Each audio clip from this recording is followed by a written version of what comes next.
Hello everyone and welcome to another furniture flipping project. My name is Samuel with Cedar Pine Designs, and on today's video I will be transforming this beautiful 8-drawer dresser by updating the color and adding cane webbing to the drawer faces. So without further ado, let's get right into this one and get our hands dirty. At the start of any project, I like to remove all the drawers and hardware so I can prepare the piece to be cleaned with a degreaser followed by some water.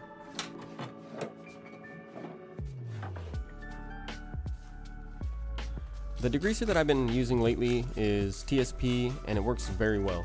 Just remember to dilute before using and follow up with some water to remove any residue left behind by the cleaner.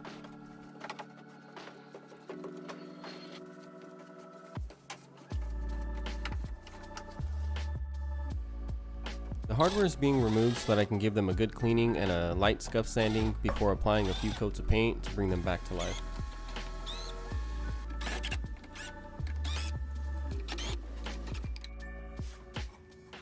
For this dresser, the veneer was very brittle and the glue or adhesive used has become very dry, allowing the veneer to separate from the dresser in various places throughout. So I decided to remove as much as possible because I had the idea to add cane webbing along with the wooden trim piece that you will see in just a bit.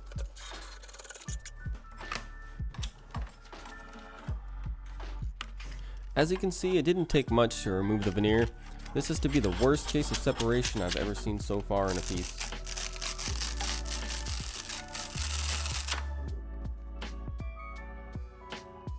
Once the veneer was removed, the drawer faces were left with chips and gouges, so I'm using DAP wood filler just to get a flat surface. It doesn't have to be perfect because these areas will be covered shortly with cane webbing and trim pieces.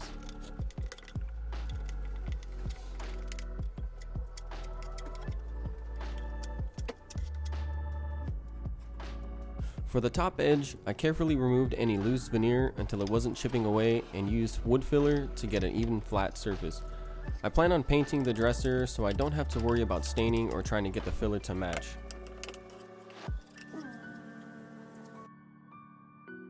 Once the wood filler has had some time to dry, I go over the entire dresser with my orbital sander and some 150 grit sandpaper in order to rough the surface up and give the paint a very good bonding surface to adhere to. With the edge having wood filler on it, I have to be very careful not to sand over it too hard with the electric sander, as I don't want to knock any chunks of the filler off, creating more work and having to reapply more later. I'm sanding the base down to bare wood because I plan on staining it, as I love to keep some aspect of the natural wood in most of my pieces, but later I decided to just paint it the same color as the dresser due to it not matching well with the color of the cane. I tried out this special walnut color, but like I said, it didn't match very well and probably could have gotten away with just leaving it the bare wood color, but at this point it was just easier to paint it the same color as the dresser.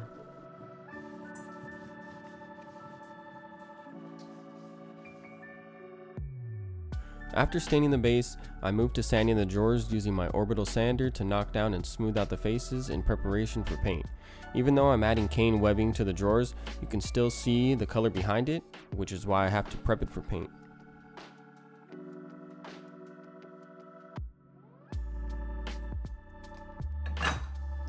It's a very good idea to primer any bare wood so that it is sealed and ready for paint. Skipping this step will result in color bleed and cause the wood to soak up a lot of paint while leaving a very dry looking finish that it looks horrible. I use Kills 123 primer, which is water based, and that allows me to mix it with water so that I can use it with my HVLP spray gun, saving me time, material, and gives a nice smooth coat.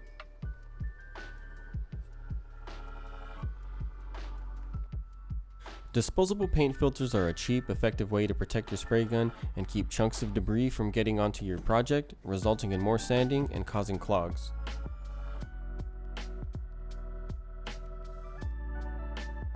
Two coats are more than enough to get a good seal on this piece. I do sand in between each of my coats with 220 grit sandpaper so that each layer of primer or paint I apply has a nice rough surface to stick to. Be sure to wear a mask or a respirator when using a spray gun, as there is a lot of overspray in the air and can be harmful to your health. So make sure your work area is very well ventilated and anything you don't want paint on is covered with plastic. Now it's time to measure the drawers for the trim pieces that will go along the edge of the face. Once you have your measurements, mark your trim and get ready to cut. I like to use 45-degree angles for the corners for a cleaner, nicer fit, although you can use straight cuts, but the 45-degree angles do look a lot better. I take my miter saw and set it to 45 degrees and start my cut right on the mark. After having one piece cut, I then use that one as a template for the rest of my pieces, ensuring I get a consistent cut for all of my pieces.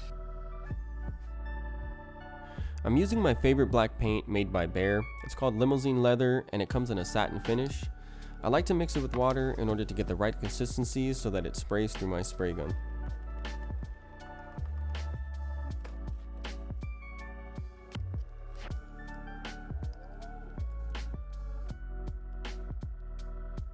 For the paint, I like to do about 3 coats for full coverage, scuff sanding in between each coat using 220 grit sandpaper. For the second coat, right before the third and final coat of paint, I switch to a 400 grit sandpaper so that I don't leave any scratches behind that can be seen through each coat. When using an HVLP spray gun, try to start each pass just off to the side of whatever you're about to paint. This ensures that you won't pull up the paint by starting the gun right over your surface area, which can result in a lot of sanding that can be avoided. These trim pieces were pretty tough to paint due to the high air pressure coming from the HVLP spray gun, but eventually I got it done. It's time to give these very unique drawer pulls a good cleaning in order to prep them for about 3 coats of paint. I decided to go with a metallic gold because I think it will contrast very well with the black paint. Rust-Oleum makes a very nice metallic gold paint. This one is called Pure Gold, and I like this one in particular because it isn't a very bright yellow gold and it looks a bit more neutral.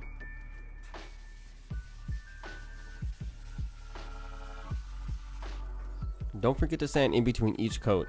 It's very crucial in order to create a strong bond between each layer of paint.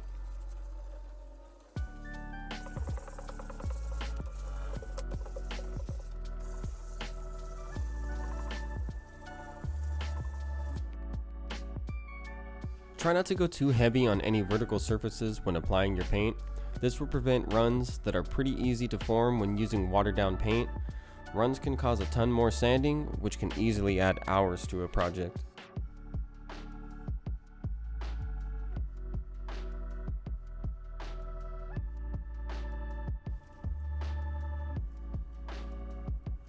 I'm using a square pattern cane webbing for this project.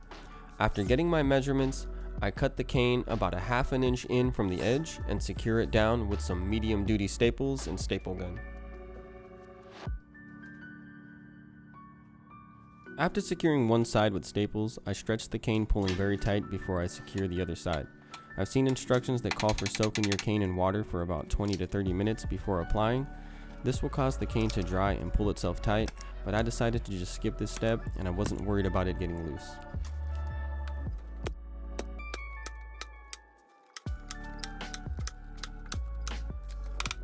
Using a hammer, I flatten the staples flush with the drawer face. I then use wood glue and a pin nailer to attach my trim pieces to the edge of the drawers, ensuring that they won't come off over time due to them being very high traffic areas.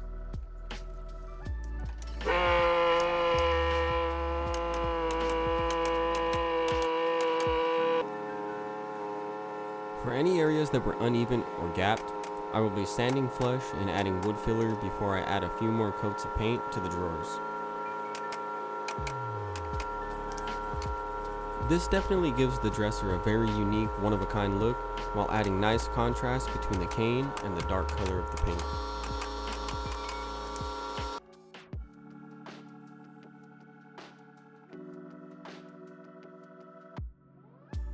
I use my orbital sander with 150 grit sandpaper to even out the corners and flush up the edges for areas that have a slight overhang.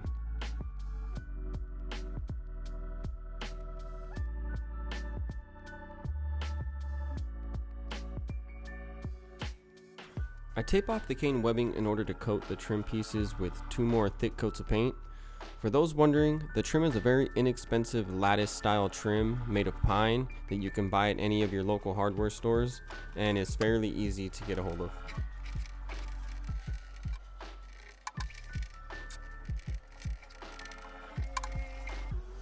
The corners and pinholes get wood filler to seal up any holes or gaps in the wood.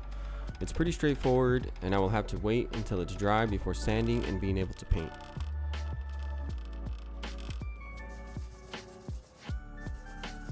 You can easily hand sand this down fairly quickly, and I didn't see the need to use an electric sander as I didn't want to accidentally gouge any of the trim pieces because it is a soft wood, and I didn't want to knock out any of the wood filler out of the corners.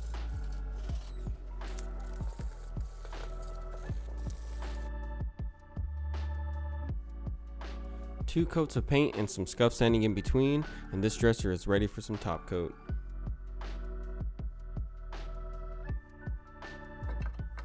As always, I use my favorite water-based polyurethane top coat in a satin finish made by Behr. Using water-based over oil-based means that you will get a faster drying product that will allow you to get more coats done in one day while adding durability to your project.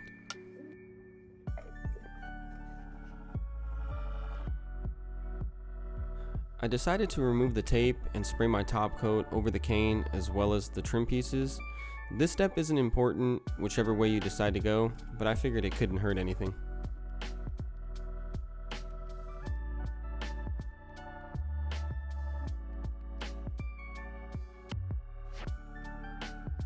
You can see that the base is still unpainted, but I decided it didn't match, and off camera I applied a few coats of paint and I feel it looks much better that way. For the body of the dresser, I tint my top coat with the paint the same color as the dresser in order to reduce streaking or hazing that is very common when using a satin finish.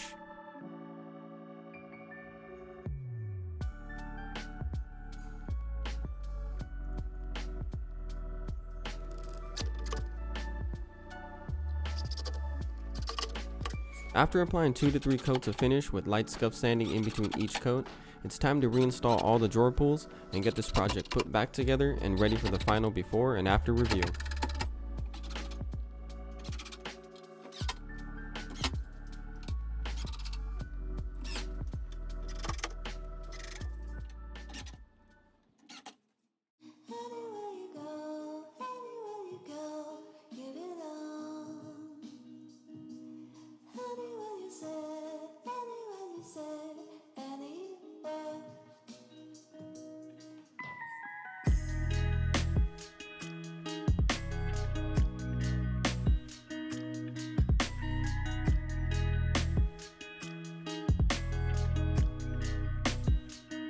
For my first cane webbing project, I'm super happy with the way this one came out.